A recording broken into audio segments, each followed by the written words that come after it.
That's one of the virtues of having a single syllable name. Actually, I can tell you a funny story about that. In 2016, Trump was playing a game with the press. He said he was trying to decide between Pence and Gingrich to be vice president. And I was essentially just there to keep the press amused because he and I both know he was never going to pick me. But he invited me to come out to Cincinnati to audition. And so we're at this rally, 25,000 people. It's a great event, typical Trump event. And he gets about halfway through his speech, people are going crazy, and he says, and now I want to introduce Newt Gingrich. So I walk up on the stage, and people do what you just did. And you have 20,000 people chanting Newt. And I'm watching Trump, and he's looking at me thinking, they ain't supposed to chant Newt. They're supposed to chant Trump. Are you crazy? Get this guy, give him the hook. But anyway, I appreciate it. My mom helped me with a name that's easy. Calista asked me, she's actually at a girls' friends weekend in Minneapolis, and we'll be here tomorrow, but she asked me to say hi to all of you. Many of you know she's from Whitehall. And my son-in-law is from Sheboygan. And he and my daughter came down from there yesterday, and we went to Mater's, which is, I'd never been before. If you've never been, wow, that is an amazing restaurant, unbelievable. And I have very many fond memories of Wisconsin. I remember in 1986, Terry and Mary Kohler got me to come here, and Tommy Thompson was running for the first time, and I spoke at the state convention. And Thompson became, I think, one of the great innovative governors in the country, and it really worked well. And of course, Milwaukee is where school choice started. It was an alliance between Jesse Jackson, state chairman, and Tommy Thompson that launched the whole movement that is now a major pledge in the platform that we are for everybody, every child in the country having a choice. And it's all grown out of that experience. So I'm delighted to be here. This is an extraordinary election. It was an extraordinary election before Saturday night. It became even more so Saturday night. I went on TV. I was very emotional about it, and I had a hard time actually going on TV that night because I've known Trump for 30 years. And you watch somebody you know getting shot in real time. It's pretty horrifying. And I said it was providential. And I really believe that. And here's why. Trump turns and is looking at this big chart. He turns back at just the right moment for the bullet, instead of hitting his head, to hit his ear. If he had not turned back, the bullet would have hit his head. And we would be in an enormous crisis as a country. And I think he's responded correctly. If you've not read Melania's statement, it starts to get teary. It is brilliant. And it's perfect. And it tries to get beyond where we've been recently and get us back to everybody being an American. And that's hard.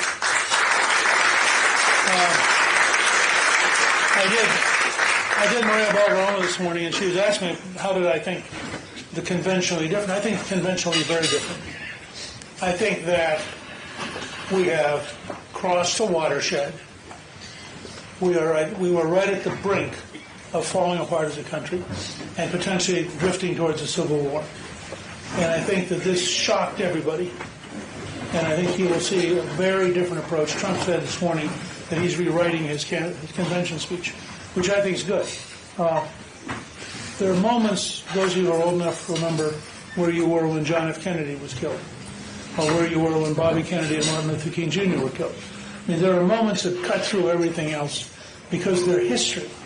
They're not politics. And Saturday night was history, not politics. So we have, I think, two obligations.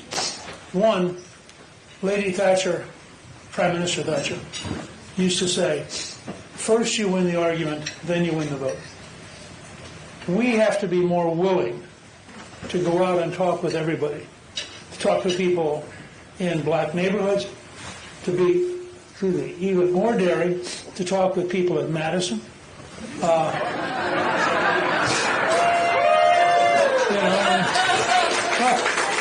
I helped create a Georgia Republican Party when there wasn't one.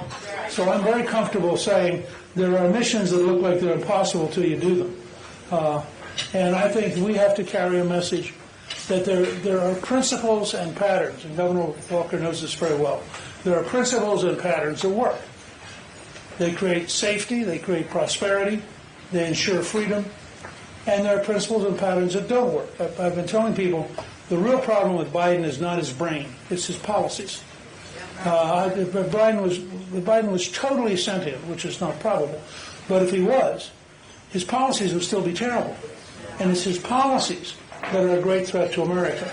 And if he were to step down, which I don't think he will, Kamala's policies would be Biden plus 20% worse. So we need to be prepared, and some of it's pretty easy. And, how do you feel about going to the grocery store? I always tell people that I had no idea that the debate would be as bad as it was for Biden. But I kept telling people I didn't care how Biden did in the debate, because the following morning people are going to go grocery shopping. I mean, there are objective realities out here that allow us, I think, to win in a great way. So one, you have to win the argument. Two, and I was just talking to your chairman about this, and he is 100% right, we have to get in the habit of voting early. I'm very proud that one of my major achievements this year was getting Hannity to routinely now say that while the election is this date, the first voting is in Pennsylvania in September. Now that was important, because Republicans historically have said, well, I'll go vote on election day. Now why does that matter? When you start voting early, you can identify who isn't voting, and you can go and remind them, and then you can remind them again, and then you can remind them a third time, then you can drop by with your car and pick them up. I mean, this is what the Democrats have done over and over again, and so very early voting really matters. If every American votes, we will win in a landslide. If we don't, and yet I said as early as October of 1973, I was quoting the Atlanta Constitution, saying Republicans have to win by 4% to make up for the theft. So it's real simple. We have to turn out more votes than they can steal. And as you know, there are some places where that's really a problem. So I'm delighted to be here. I am, I guess, an honorary cheesehead between my wife, my son-in-law, and my share of Green Bay stock. So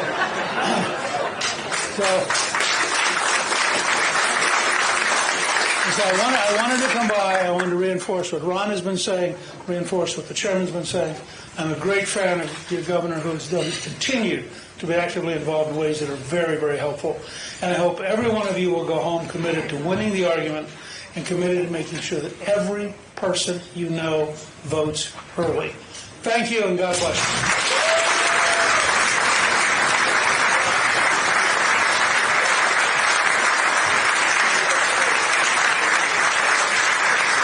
Let's hear it for Newt Gingrich, everyone.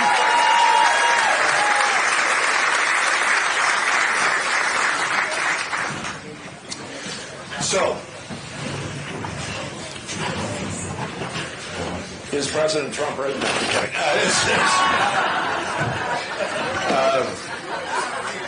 So let me share a couple things with you. First of all, I'm your chairman, Brian Schimming. For those of you who are not, I'm excited to have all